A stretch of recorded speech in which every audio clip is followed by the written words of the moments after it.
Hello student, তোমরা যারা ক্যালকাটা ইউনিভার্সিটির আন্ডারে সেকেন্ড সেমিস্টারের ছাত্রছাত্রী আছো, এখন তোমাদের ইন্ডিয়ান নলেজ সিস্টেম অর্থাৎ ভারতীয় জ্ঞান ব্যবস্থা সাবজেক্টের ক্লাস আছে। আজকের ক্লাসে তোমাদের 2 নম্বর অধ্যায় থেকে গুরুত্বপূর্ণ 18টা এমসিকিউ প্রশ্ন উত্তর নিয়ে আলোচনা করব। আগের ক্লাসে তোমাদের 2 নম্বর অধ্যায় থেকে আমি 19টা প্রশ্ন আলোচনা করেছি। আজকের ক্লাসে তোমাদের 20 নম্বর প্রশ্ন থেকে আলোচনাটা শুরু করব। এখানে অপশান রাখছি না, কারণ অপশানগুলো দিলে ভিডিওটা বড় হয়ে যাবে এবং তোমরা যারা পেড ব্যাচের স্টুডেন্ট আছো, তোমাদের যদি অপশানগুলো সমেত আমি তোমাদের পিডিএফটা দিই, সেক্ষেত্রে কী হয়, প্রিন্ট আউট করতেও বেশি পেজ লাগে। এখানে অপশানগুলো না থাকলে, সঠিক অ্যান্সারটা শুধু থাকলে, তাহলে তোমাদের প্রিন্ট আউট করাতেও সুবিধা হবে। চলো তাহলে দেখে নাও আজকের প্রশ্ন উত্তর। প্রথম যে প্রশ্নটা আছে আজকের ক্লাসে, বৈদিক যুগের শাসন ব্যবস্থা কী ধরনের ছিল?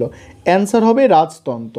পরের প্রশ্ন, বৈদিক যুগে গণতান্ত্রিক শাসন ব্যবস্থার প্রধানকে কি বলা হতো? গণপতি বা জ্যেষ্ঠ বলা হতো। বৈদিক যুগে রাজার প্রধান কাজ কি ছিল? শত্রুর হাত থেকে প্রজার রক্ষা করা। শত্রুর হাত থেকে প্রজার রক্ষা করা। পরের প্রশ্ন আলোচনা করব। এখানে একটা বিষয় তোমাদের বলার আছে, তোমাদের অনলাইন কোচিং ক্লাস চলছে। তোমরা যদি কেউ অ্যাডমিশান নিতে চাও, এই নম্বরে যোগাযোগ করে অ্যাডমিশান নিতে পারো। 9123005218 এই নম্বরে তোমরা যোগাযোগ করে অ্যাডমিশান নিতে পারো। নম্বরটা আরেকবার বলছি, 9123005218। আমাদের সপ্তাহে 2 দিন করে রেকর্ডেড ক্লাস হয় এবং সঙ্গে পিডিএফ নোটস দেওয়া হয়। তার জন্য পার মান্থ 200 টাকা করে ফিজ নেওয়া হয়।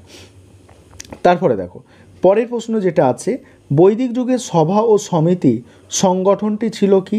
রাজনৈতিক পরামর্শদায়ী সংগঠন। পরের প্রশ্ন, সভা সংগঠনটি ছিল কি? বয়োজ্যেষ্ঠ ও অভিজ্ঞ জ্ঞানীদের দ্বারা পরিচালিত।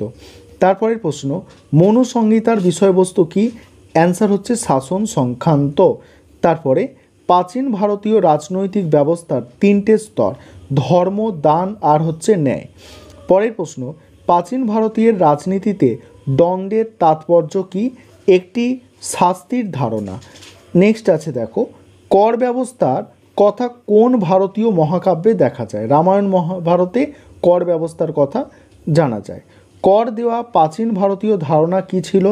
একটি রাষ্ট্রের জন্য রাজস্ব আদায়ের একটি মাধ্যম।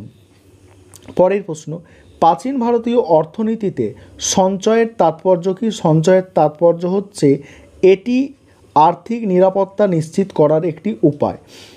নেক্সট প্রশ্ন আছে, প্রাচীন ভারতীয় রাজনীতিতে ন্যায়ের ধারণা কি? এটি ন্যায় বিচারের ধারণা। তারপরে মহাভারত ইতিহাস গ্রন্থের রচয়িতাকে? মহাভারতের রচয়িতা হচ্ছে ব্যাস বা ব্যাসদেব হবে। তারপরে দেখো, ভারতীয় জ্ঞান ব্যবস্থায় বেদের তাৎপর্য কি? বলছে তারা মহাবিশ্বকে বোঝার জন্য একটি কাঠামো প্রদান করে। বেদ কি করে? যে তারা বলতে এখানে অনেকগুলো বেদ আছে আর কি, সেই জন্য ঋক, সাম, যজু, অথর্ব, এই জন্য বলা হচ্ছে তারা মহাবিশ্বকে বোঝার জন্য একটি কাঠামো প্রদান করে। তারপরে ভারতীয় জ্ঞান ব্যবস্থায় অর্থশাস্ত্রের তাৎপর্য? এটি ভারতীয় রাজনীতি এবং অর্থনীতি বোঝার জন্য একটি কাঠামো প্রদান করে। তারপরে আছে, ভারতীয় জ্ঞান ব্যবস্থায় উপনিষদের তাৎপর্য কি? তারা চূড়ান্ত বাস্তবতা বোঝার জন্য একটি কাঠামো প্রদান করে। তারপরে দেখো পরের প্রশ্ন, আর আজকের ক্লাসে তোমাদের এটাই শেষ প্রশ্ন, না আরও একটা আছে। দেখো 36 নম্বর প্রশ্নটা কি আছে দেখো, প্রাচীন ভারতীয় রাজনীতিতে অর্থের ধারণা একটি সম্পদের ধারণা। অর্থের ধারণা কি? একটি সম্পদের ধারণা।